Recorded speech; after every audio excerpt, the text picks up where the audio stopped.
Hi, I'm Anatol. This is my review of Violet Evergarden, Season 1, Episode 1, titled I Love You and Auto Memoir Dolls.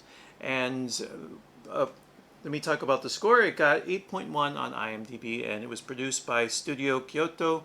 It came out in 2018, January 10th, 2018. What I was really struck by was the really strong sense of style. Someday, you'll understand what I said. And then you'll realize for the first time that you have many birds. I want to say that this is a steampunk show, although it doesn't really take place pre-20th century. It's post-World War I, but steampunk is the closest analogy I have. And I think it's supposed to be, well, it's definitely vaguely European, but where in Europe it's really hard to tell because there's a mix of different countries. So the main city is Leiden, I believe, Leiden, L-E-I-D-E-N, Leiden, but so that would be German. That would imply German. And Violet was a soldier in the Leidenschaftliche Army. That's German, but she served under the Major Gilbert Bougainville, which is nothing. I won't even say British. I guess it could be British, but I don't think there really is a last name Bougainville. And then later we meet the character of Colonel Hodgins, which is definitely a British name. We'll discuss financing after reviewing your performance, right? You can see right there, the time period is pretty much post-World War I. The setting is Europe, but they are mixing all the different countries so that you can't pin it on just one. That's unusual.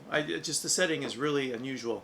And it doesn't stop there. A lot of the action is centered around a post office, and her job is to work as a delivery person before she takes up the job of transcribing letters. What are you doing? Delivering the mail.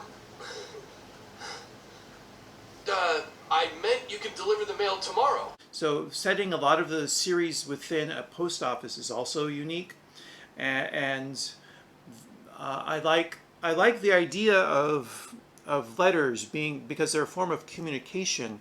So that opens us up, because she's transcribing for people who can't read. That opens up the narrative possibilities, so we can get stories from characters we'll only see for one episode. So that makes it very multifaceted. So that's another thing. It's going to be quite unique.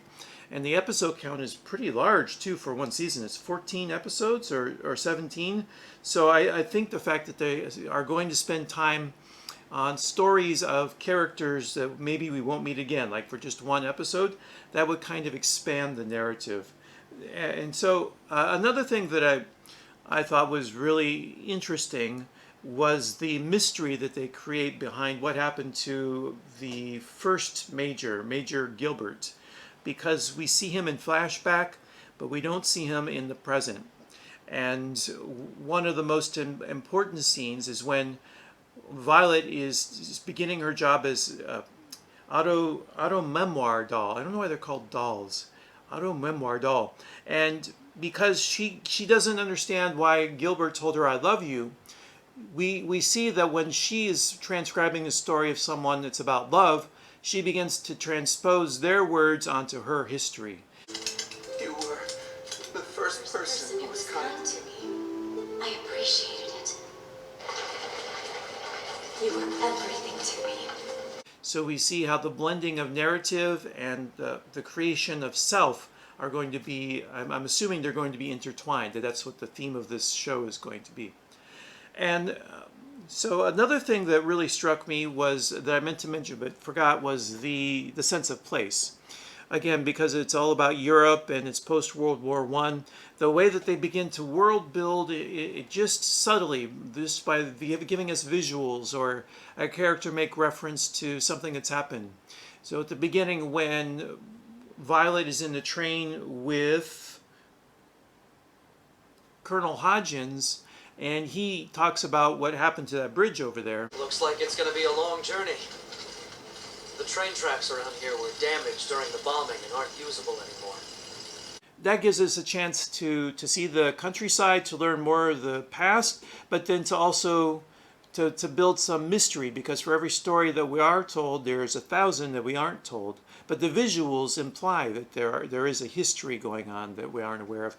The opening where the page flies through the city is another way of unfurling the canvas, the broad canvas that the stories are going to be taking place in, and giving us a chance to view the world, the setting of the series. So those are the things I really enjoyed about it. I really like the way it built mystery. The challenge, of course, is after you build mystery, are you going to be able to answer it to the satisfaction of the viewers? Are you going to be able to, after you spend time with intrigue and character development, advance the plot in a skillful way?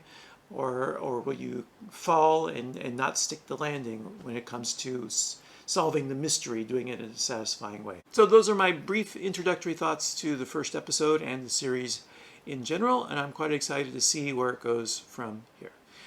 That's all for now. Take care and be well. Goodbye.